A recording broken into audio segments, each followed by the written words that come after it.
want to know why Gen X doesn't freak out about the state of the world? We kind of laugh it off and, get sarcastic about like how bad things are.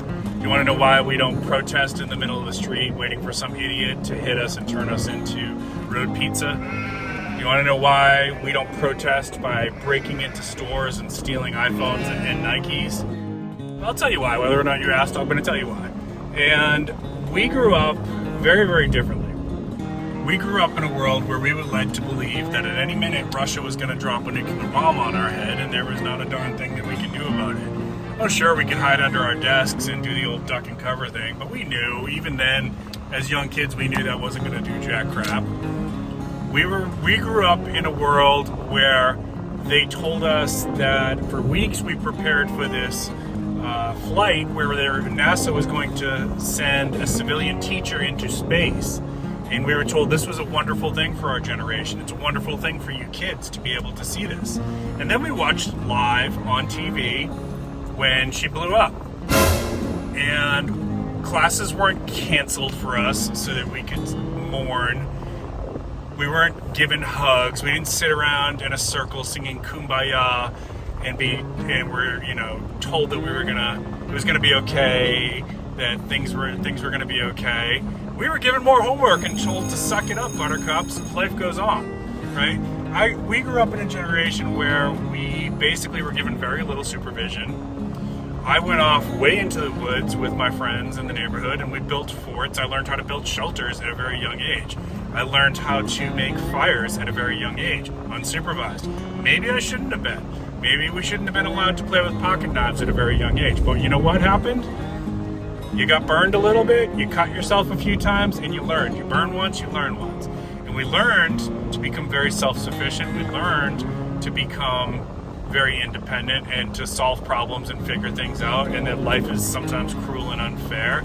And life goes on and you have to figure stuff out on your own. You gotta problem solve. Now, I'm not here to knock on Millennials or Gen Z if you thought that's what this was about.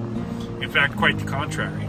I have a lot of friends who are Millennials and Gen Z, and they have taught me quite a bit, actually. They've taught me how to be more efficient in my work, to work smarter, not harder, how to problem solve computer issues that would leave me baffled for days, and they see the world differently than I. So what's the point here? The point is that each of us, whether you're a boomer, a Gen X, a Millennial, Gen Z, or what comes next, I guess the Generation Alpha is going to be the next one.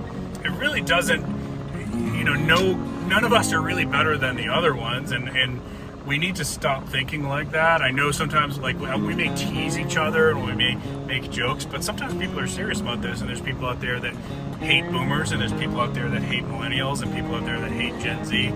Somehow Gen X, we kind of escape. We kind of get away with being in the middle of everything, but not long for now, because the next generation is going to think of us the way that Gen Z thinks of the boomers.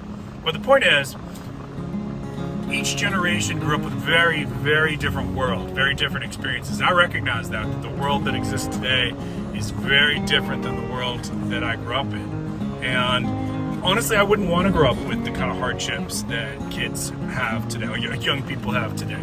I wouldn't want to be exposed to the kind of things that they're exposed to at a very young age. There was something to be said for we were able to keep our innocence a little bit longer, even though we lived with very, very little supervision, right? So if you're watching this and you've got a little bit of that generational rivalry going on, and it's more than just like joking around and teasing the boomers or teasing Gen Z, just stop for a minute and kind of rethink that, because if you would stop and listen to each other, you would see that there's much that we could gain from each other just by stopping and listening to those different experiences, right?